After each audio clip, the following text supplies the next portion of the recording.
नमस्ते। हम अध्ययन कर रहे थे कक्षा 11 की हिंदी पाठ्य पुस्तिका आरव प्रथम के गद्य खंड का अंतिम अध्याय आत्मा का ताप, जो सैयद हैदर रजा की आत्मकथा का एक अंश है। तो इस अध्याय का आधा अंश हम पूर्व के वीडियो में अध्ययन कर चुके हैं, जिसका लिंक आपको यहाँ मिल जाएगा डिस्क्रिप्शन में। अब इसका शेष अंश हम अध्ययन करते हैं कि 1948 में मैं श्रीनगर गया। श्रीनगर लेखक गए सैयद हैदर रजा 1948 में। वहाँ चित्र बनाए। ख्वाजा अहमद अब्बास भी वहीं थे। कश्मीर पर कबायली आक्रमण हुआ, कबीलों के द्वारा आक्रमण किया गया कश्मीर पर। तब मैंने तय कर लिया था कि भारत में ही रहूँगा। मैं श्रीनगर से आगे बारामूला तक गया, जो श्रीनगर से आगे पड़ता है। घुसपैठियों ने बारामूला को भी ध्वस्त कर दिया, तहस नहस कर दिया। मेरे पास कश्मीर के तत्कालीन प्रधानमंत्री जो शेख अब्दुल्ला थे, उनका लिखा हुआ पत्र था, जिसमें कहा गया था, तो ये ध्यान देने योग्य बात है, क्या कहा था प्रधानमंत्री शेख अब्दुल्ला के द्वारा लिखे हुए पत्र में, कि यह एक भारतीय कलाकार है, इन्हें जहाँ चाहे वहाँ जाने दिया जाए और इनकी हर संभव सहायता की जाए। तो एक बार मैं बस से बारामूला लौट रहा था, वहाँ जा रहा था, तो स्थानीय कश्मीरियों के बीच मुझे पैंटदारी शहरवासियों को देखकर एक पुलिस वाले ने मुझे बस से उतार लिया। मैं उसके साथ चल दिया। उसने पूछा, कहाँ से आए हो, नाम क्या है? मैंने बता दिया कि मैं रजा हूँ, बम्बई से आया हूँ। शेख साहब की चिट्ठी उसे दिखाई, प्रधानमंत्री की। उसने सलाम ठोका और परेशानी के लिए माफ़ी मांगता हुआ चला गया। श्रीनगर की इसी यात्रा में मेरी मुलाकात प्रख्यात फ्रेंच फोटोग्राफर हेनरी कार्तिये ब्रेंसा से हुई, जो फ्रेंच के मशहूर फोटोग्राफर हैं हेनरी कार्तिये ब्रेंसा। उनसे मुलाकात हुई। मेरे चित्र देखने के बाद उन्होंने जो टिप्पणी की वह मेरे लिए महत्वपूर्ण है। कि फ्रेंच फोटोग्राफर हेनरी ने क्या कहा था, ये भी देख लेते हैं।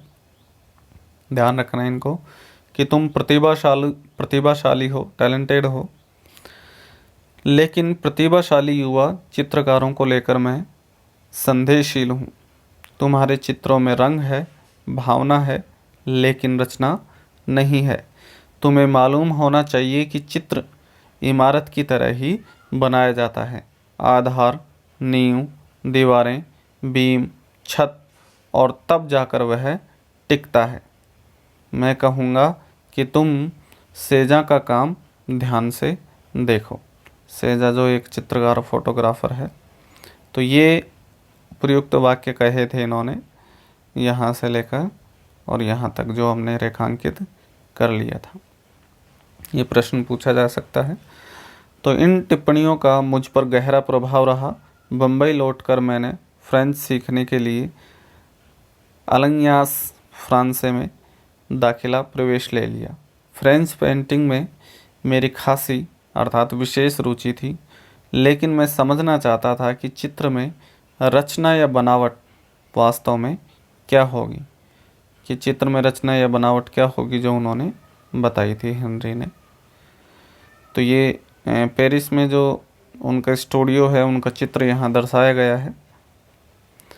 कि 1950 में एक गंभीर वार्तालाप के दौरान फ्रेंच दूतावास के सांस्कृतिक सचिव ने मुझसे पूछा कि तुम फ्रांस जाकर कला का अध्ययन क्यों करना चाहते हो?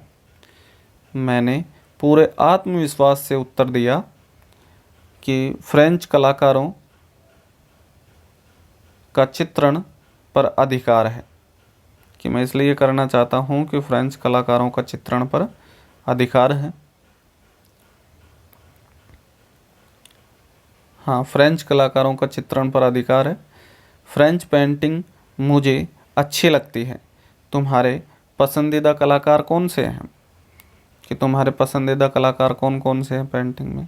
तो उन्होंने बताया शेजां, वॉन गोंग, गोगा पिकासो, मातीश, शागाल और ब्रॉक। पिकासो के काम के बारे में तुम्हारा क्या विचार है, ये प्रश्न पूछा गया। तो मैंने जवाब दिया कि पिकासो का हर दौर हर समय महत्वपूर्ण है, क्योंकि पिकासो जीनियस है, बुद्धिमान है। वे इतने खुश हुए कि मुझे 1 के बजाय 2 बरस के लिए छात्रवृत्ति मिल गई। मैं सितंबर में फ्रांस के लिए निकला और 2 अक्टूबर 1950 को मार्सेई पहुंचा। यूं पेरिस में मेरा जीवन प्रारंभ हुआ।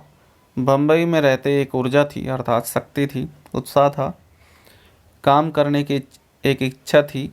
आत्मा को चढ़ा यह ताप लोगों को दिखाई देता था।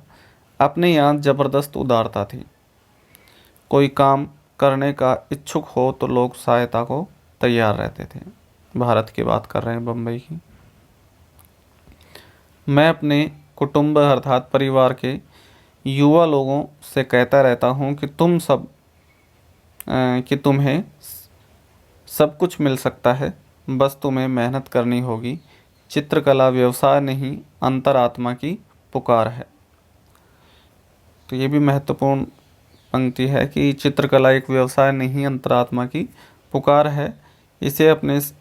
इसे अपना सर्वस्व देकर ही कुछ ठोस मजबूत परिणाम मिल सकते हैं। केवल ज़हरा जाफरी कार्य करने की ऐसी लगन मिली। वह पूरे समर्पण से दमोह शहर के आसपास के ग्रामीणों के साथ काम करती हैं। कल मैंने उन्हें फ़ोन किया यह जानने के लिए कि वह दमोह में क्या कर रही हैं। उन्हें बड़ी खुशी हुई कि मुझे सूर्य प्रकाश, उस ग्रामीण स्त्री का पति जो अपने पति का नाम नहीं लेती थी, का किस्सा या कहानी याद है।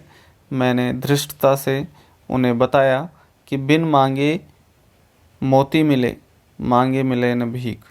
कि बिना मांगे तो कीमती वस्तु भी मिल जाती है, जबकि मांगने पर आवश्यकता की वस्तु भी नहीं मिलती है। मेरे मन में शायद युवा मित्रों को यह संदेश देने की कामना है, इच्छा है कि कुछ घटने के इंतज़ार में हाथ पर हाथ धरे बैठे रहो।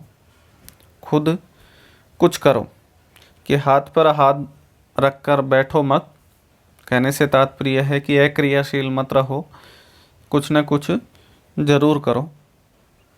ज़रा देखिए, अच्छे खासे संपन्न परिवारों के बच्चे काम नहीं कर रहे, जबकि उनमें तमाम संभावनाएं हैं, और यहाँ हम बेचैनी से भरे काम किए जाते हैं।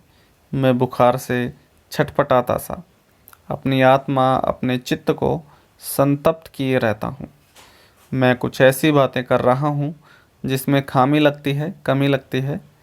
यह बहुत गजब की बात, अच्छी बात है, अच्छी बात नहीं है, लेकिन मुझ में काम करने का संकल्प है।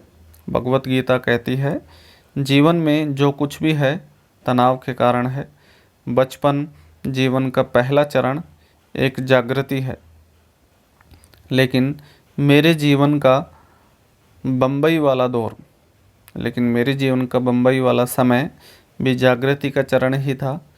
कई निजी मसले थे, अर्थात स्वयं के विषय थे जिन्हें सुलझाना था, हल करना था। मुझे आजीविका कमानी थी।